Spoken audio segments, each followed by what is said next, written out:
current, and finally you can perhaps get there, but it's a longer trip than just sailing south.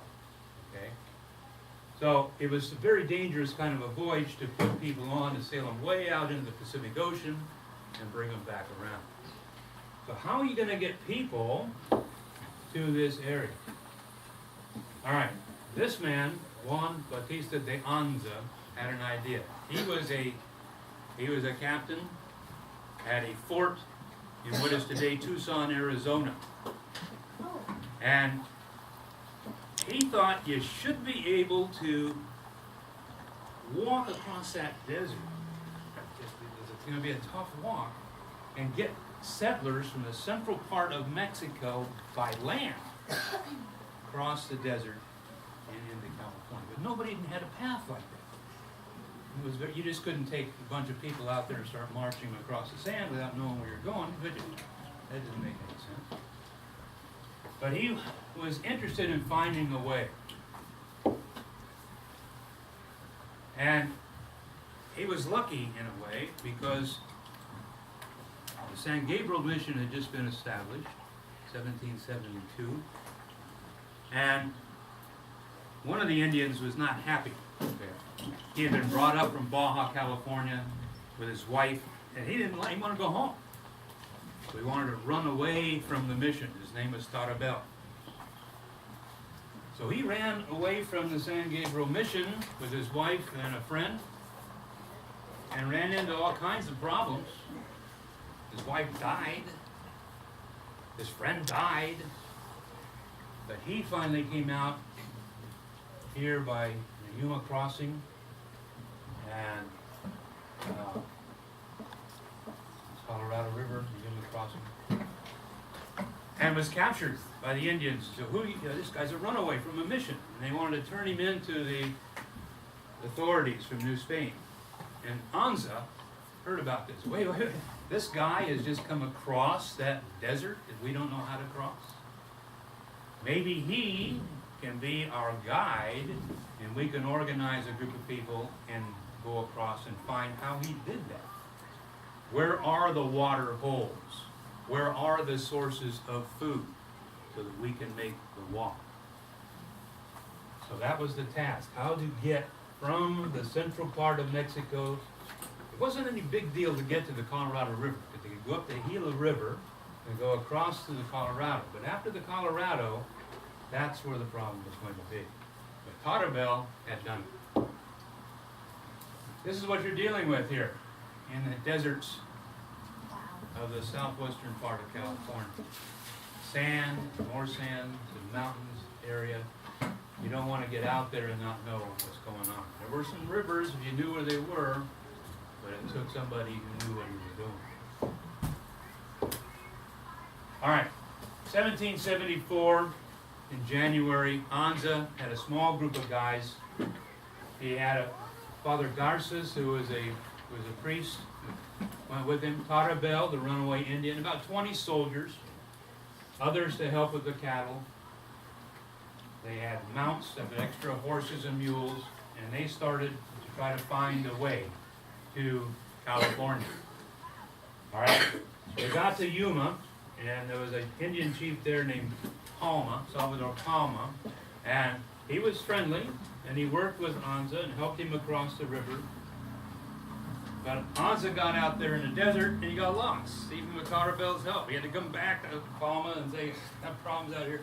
Leave a lot of these cattle and these mounts and just take a few people, few soldiers, all men, and see if we can find the way. And they did. With Tarabel's help, they found how to get from the Yuma crossing, the Colorado River, through the desert, and over to the San Gabriel mission. And then once they were at San Gabriel mission, it was pretty easy because the path was known. El Camino Real, up the coast of California. They knew how to get from San Gabriel up to Monterey, and that's where the northernmost point was at the time. So he gets back to Quebec in May. So he's gone from January to May on this trip, okay? So how many months is that, from January to May? Yes. 2? January to May. Oh, Yes. 5. Fun. Not fun. Okay. 140 days. So, 140 days. All right, but when he got back, this was great news. The viceroy in Mexico City, a man named Bucareli, thought we now know how to get from central Mexico and bring people up to California. We really want to get people up there. We got to get some colonists up there. We got to get some kids up there with their parents. We got to populate this area because the Russians are coming down the coast. We have to say, this is ours. This belongs to Spain. All right. So the Viceroy Bucareli approved sending settlers to this area up north of Monterey that they recently rediscovered, San Francisco Bay. There was nothing up there but Native Americans. Promoted to Anza, said, go find some people who want to go. So Anza began to look around. He had to find people who wanted to go, and by wanting to go means you're going to leave everything that you know in Mexico and walk 1,000 miles across the desert to get to this new land. Now, do you think that would be something a lot of people would really want to do? Walk 1,000 miles across the desert? No. So he had to find people who really wanted to do it. They were poor people. They weren't rich landowners with big haciendas, cattle, and all the fine things in life there in Mexico. These were poor people that didn't have much at all, but the government was saying, hey, look, we need your help. If you go along with us, we'll give you your own cattle, you'll have your own land, better than you have here in Mexico, and you'll have a new life. The problem was, you probably can't come back. So when you say goodbye to your friends and families in Mexico, it's a one-way trip. Okay? So, he recruits 32 soldiers. He spent months looking around for the right people that could make this job, and their families. 32 soldiers with families. 17 settlers, 20 mule drivers, 106 dependents. Now, that meant wives and children. So altogether, there were about 240 people, plus some guys driving the cattle. They would go back to Mexico. They weren't there to stay. They were bringing the cattle in. But almost half of the people who were going to be on this expedition were kids. A lot of them younger than you, who were going to walk that 1,000 miles across the desert. Okay? All the men were given 3 outfits. They looked like this. They had a cape, they had a hat, a man's shirt, and they had a waistband boots. They had 3 sets of these that they could change and wash up in the water that they found. That's it. That's all they could bring for their own clothing. The women had outfits like this. They had a vest, a rebozo, they had a blouse, they had huaraches. They walked in sandals. They're walking across the desert, not fancy, all right, hiking boots or anything. Just a couple ribbons. They had things to prepare the meals. They had a pot, they had a spoon, they had baskets with jerky in it that they prepared from beef. They had a water container, gourds that they had hollowed out that they could carry water when they were going across the desert.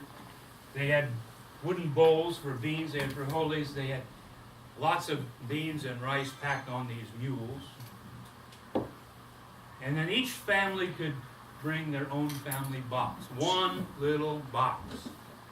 All their valuable possessions had to fit into one box. There wasn't any U-Haul trucks, moving vans.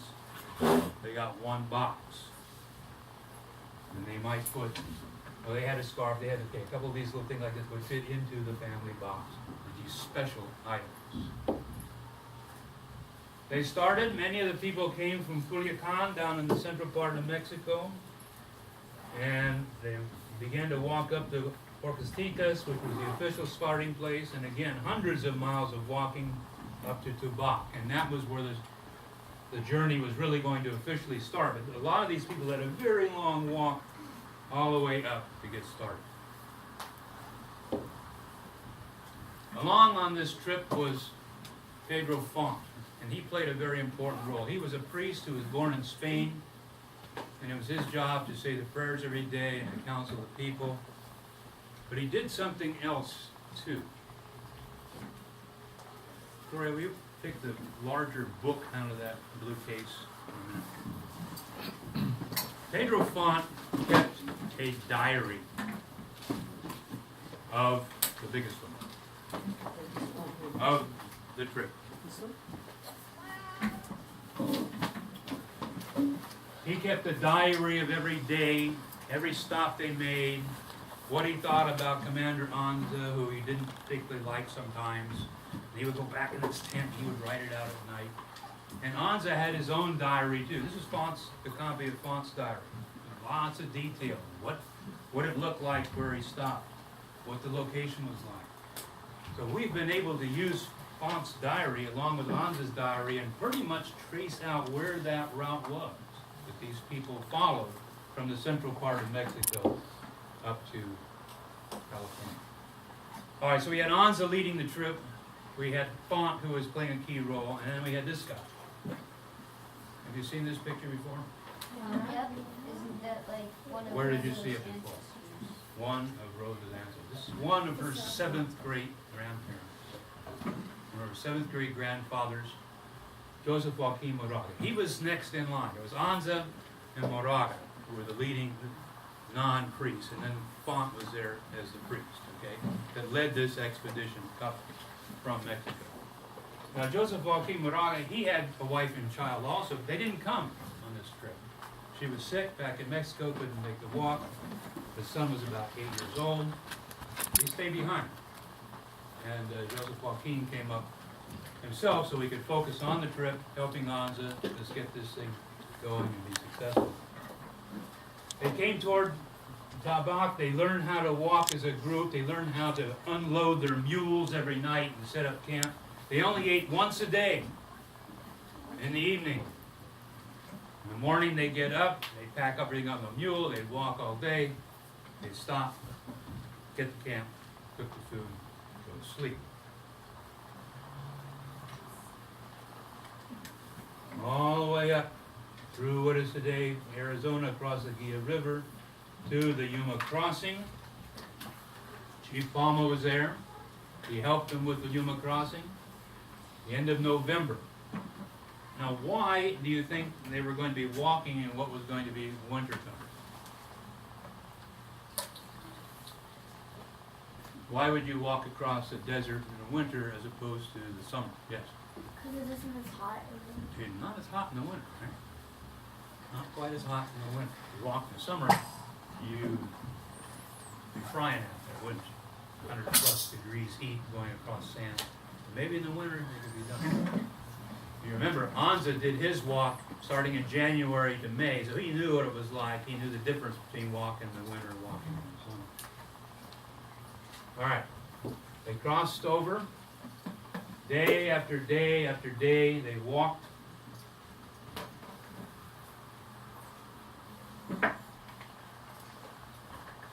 They had some difficult conditions. At one point in the desert, in that sand, they had not enough water to water all the animals and themselves. So Anza had divided the group into 4 parts. And each day, one of the parts would go across from this point they were at and across the water hole. They'd come to the water hole, they'd drink all the water that was there. And then the soldiers would dig the hole deeper, and they'd move on, and by the time the next day came and the next party came, the water kind of filled back up again. And this went on, so it was divided into 4 groups, and they had to wait for each other. It was a very difficult part of the desert. They got through with that, and all of a sudden it started to snow out in the desert in the wintertime, in December. These people had never seen snow. They lived down in the central part of Mexico. It doesn't snow there. Okay? And all of a sudden snow is falling. It's cold. It might have been fun for a while. Making snowballs and throwing them around. You know, no problem with water now. I got all this ice. But it was also very cold. And animals began to freeze, and the people began to have to warm up get under tents. Most of them didn't have tents. There were some tents, but a lot of them was on the ground, just huddling together to survive the cold. Nobody died. The people survived it. Some animals died. And then other people died. There was one lady who died on the first day of the trip. She had a baby. First day of the trip. The baby lived, but the mother died. All right, so the father of the child and the other women took in the child, and they continued to walk. 4 other women had babies on this trip. And every time a new baby was born, Anza would stop for one day, stop the walk and the riding the mule for one day, and then get back and continue on. That one lady was the only person who died on this whole trip. Amazing. The journey continued. On Christmas Day, a baby was born. They had a big party. They were happy to get through the snow. They finally reached part of California where it was not desert. Yes? When you have a baby, can't you like not walk for a couple of days? Well, most women don't get out and walk 20 miles. Maybe she rode on a mule that first day, but bouncing on the mule probably was not too comfortable either. But yeah, that's usually we don't put new moms out walking that long. They walk about 20 to 30 miles a day. They got to the mission San Gabriel January 4th, 1776. And they stayed there, and then one of the reasons they stayed there for a while just to recuperate from this long walk was that they were having problems down in San Diego. Who had the San Diego mission? Okay, you remember you studying San Diego, how the Indians had an uprising down there and burned the mission, right? All right, Anza and some of his guys came down from San Gabriel to help the soldiers who were in San Diego kind of put that together again, all right? Stop that Indian uprising. This was going to be a problem for the Spanish in California if the Indians began to rebel against them. Until the Anza expedition arrived here, there were about 100 Spanish people between San Diego and Monterey. 100. All that space. There were tens of thousands of Native Americans, 100. Okay. And so all of a sudden here comes Anza bringing 200 more people. But 106 of them were kids. Right?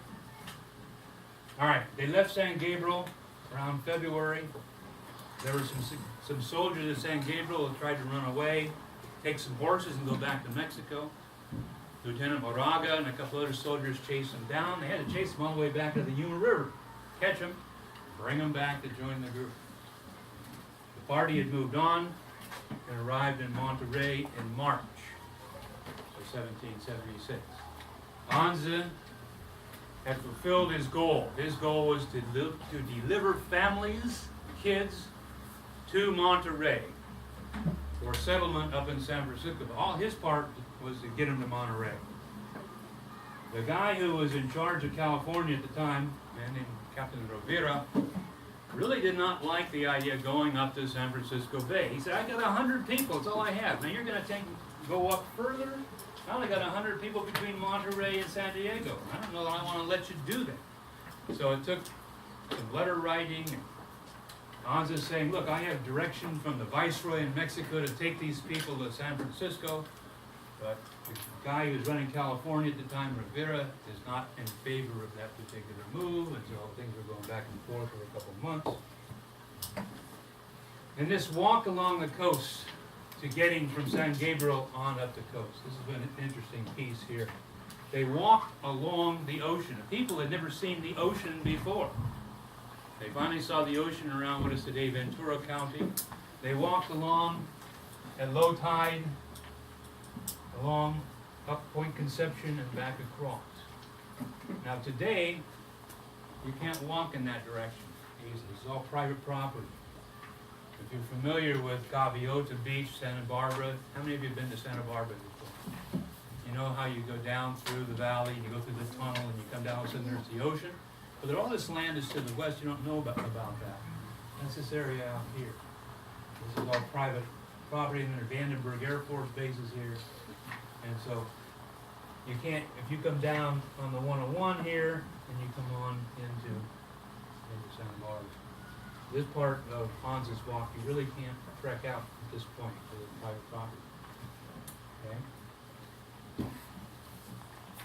All right, so they waited for Rivera. 20 guys went up from Monterey and to find out where they're going to put the Presidio, where they're going to put the mission in what is today San Francisco. Moraga was part of that, Anza, Font, and they walked around here and they came back to Monterey, and Anza had to go back to Mexico. So he returned to Horcasitas, and by June he was back in Mexico. The people were still here in Monterey, and it was all up to Joseph Joaquin Moraga. He's left in charge to bring the settlers up to the Bay Area. So with 190 settlers, he comes in June of 1776. They build the Presidio and the Mission Dolores, and that begins the colonization of the San Francisco Bay Area by the people from New Spain. So, 1,000 miles of walking.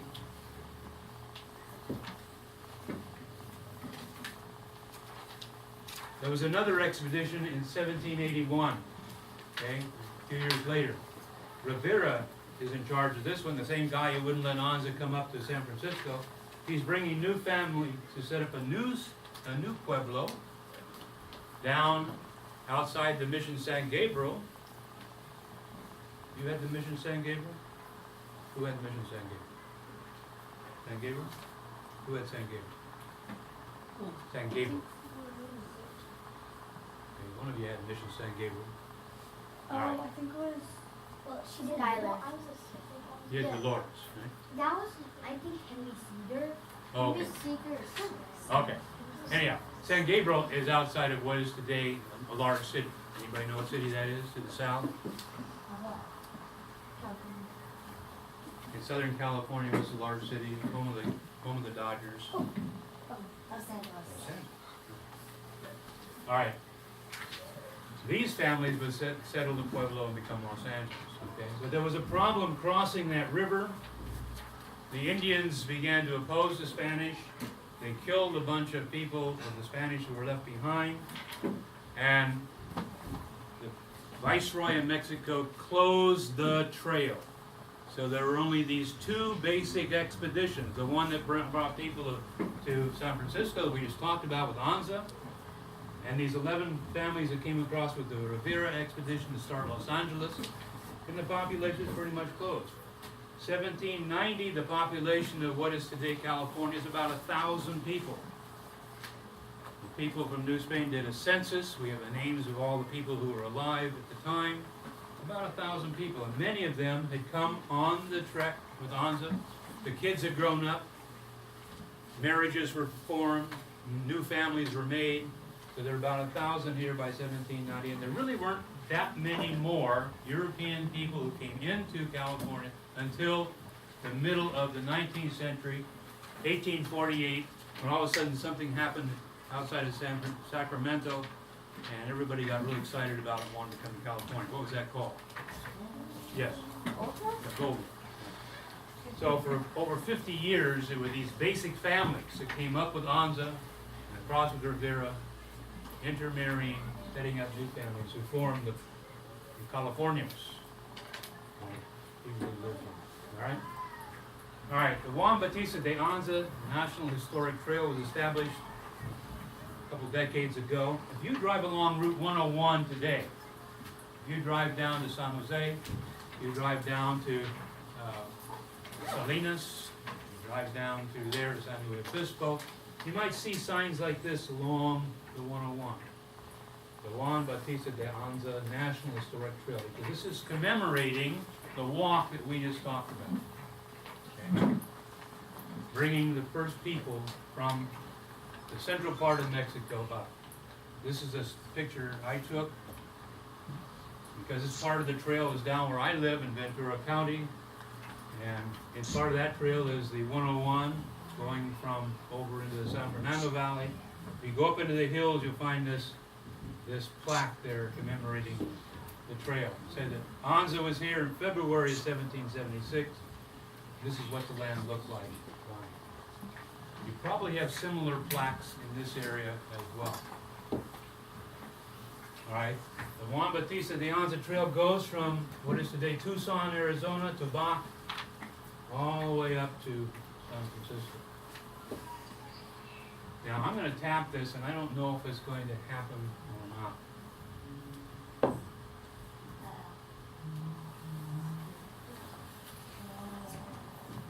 It's working.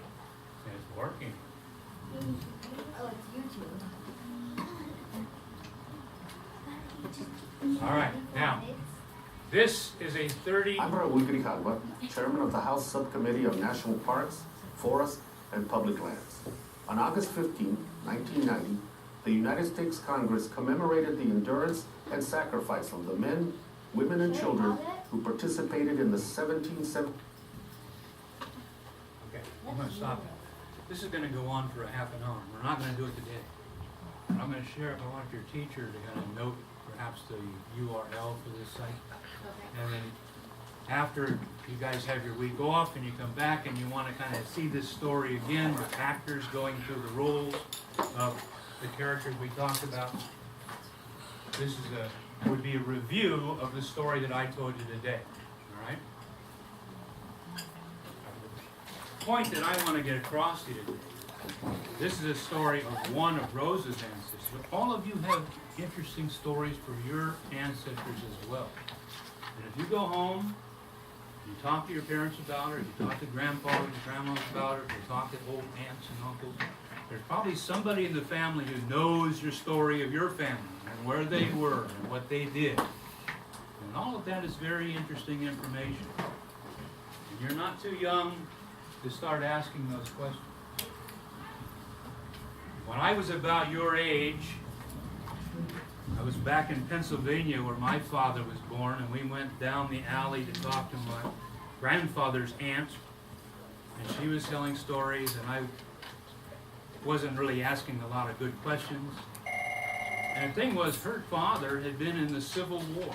And if I had known to ask the right question, I could have gotten a lot of good information from her. She was up in her 90s at the time. But I was about 11 years old, and I didn't really think to ask those questions. So listen to your older relatives, and they can tell you about their ancestors, and you can learn about them, because sometimes the person who's 90 years old today, in 20 years, probably not going to be around to tell that story, right? If you know, if you're interested, they'll tell you, because they want the stories to go on. Yes? Okay, so can you add on about interesting facts about your ancestors? Can you add on interesting facts about your ancestors? Is that what you said? Yeah. Can you add it on your table? No, I mean tell the whole class what kind of interesting facts you can have. Can you tell the class about your ancestors? Is that what you're saying? Yeah. Yeah. Do you have something to say? Yeah. So my great grandfather from my mom's side, well my grandma's side, actually owned ghosts, and they used to work on farms. No, it's actually the ghosts. Yeah, it's true. Okay, goats, you say?